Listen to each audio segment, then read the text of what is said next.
po, good evening guys. So dahil sa nangyari kanina, ito nasira ang side mirror ng ating Vios. Ayan. So naputol dito yung lagayan nitong washer na may groove. So ang original position niyan ay papaganto. Yan guys, so ganito yung itsura niyan. Tunay. So itong washer, itong spring ay dito, spring loaded dyan. At ito ay lock washer dito. So dahil naputol na yung kanyang groove, hindi na iipit itong washer na to. Ayan, so hindi na kaya. Kaya ang aking naisip ay palitan lang ng mas mahabang tornilyo na mayroong kasama ding washer. Ayan, may washer din. So, dalawang washer. So, kinaras ko lamang ito sa likod. Ito, kinaras ko lamang to para ma-access natin itong ito. Para ma-access natin dito yung lalagyan ng washer dito. At saka ng tornilyo. Okay? So, simulan natin. So, ganyan po yan. So, balik natin itong spring. At itong balik natin itong spring dito.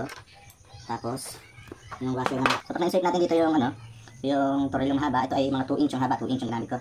Ayan, washer. Medyo malapa dapat. Okay. So lagyan natin ng washer din sa loob. At ganoon din yung ating nut. Okay, ayan, nut na. So ihigpit natin ng bahagya para hindi naman siya kusang tumutupi pagka bubilis ang takbo. So ito yung kanya itsura. Ayan. So nakabit na. Ayan, tumutupi naman siya. Tumutupi siya, ibig sabihin, possible. Okay to. Ayan, bali guys, okay na.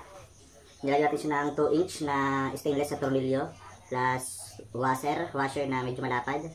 Ayan, tapos ang bolt, ay ayun, may bolt and washer dun sa, may nut din dun sa loob. Ayan, so, ayan, nabibend pa rin naman siya, natutupi pa rin.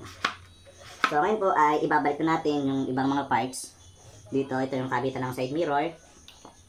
Ito naman yung para nababago natin ang angle ng side mirror. So, lahat sila ay dito nakalagay sa loob na bahagi. Okay, let's go! Dito alam kung para ibabalik. Ayan, so ito dito. Tunilihan natin to. So, dito po sinasabi na ito ay gawin nyo. Ito po sa akin kasi nakalis po ako dito ng 2K. Kung ito po ay aking papagawa at aking buli ng bagong side mirror ay nasa 2,000 magagamit. Kung bracket naman ang aking bili kasi meron ng Shopee is around 400 ang magagastos. So ito washer 30 pesos. Bolt and nut na 30 pesos. So yun lang naman, washer naman 2 pesos. Malaki yung katipiran. So ako order, dadating pa for 4 days to 5 days. Ayan. So yun, nakabit. So medyo mahirap kasi delikado baka balik.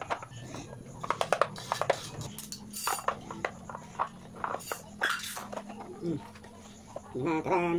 Okay na po ulit ang ating side mirror. Ayan, tapos ito dito sa ilalim. Ano ba ito? Ito naman. Alright! Yes! Gumagana po siya. At dahil dyan, kakabit na po natin ito sa ating sasakyan. Ayan na po. So, working naman po siya. Ayan. So, nakatipid po kami ng 2K.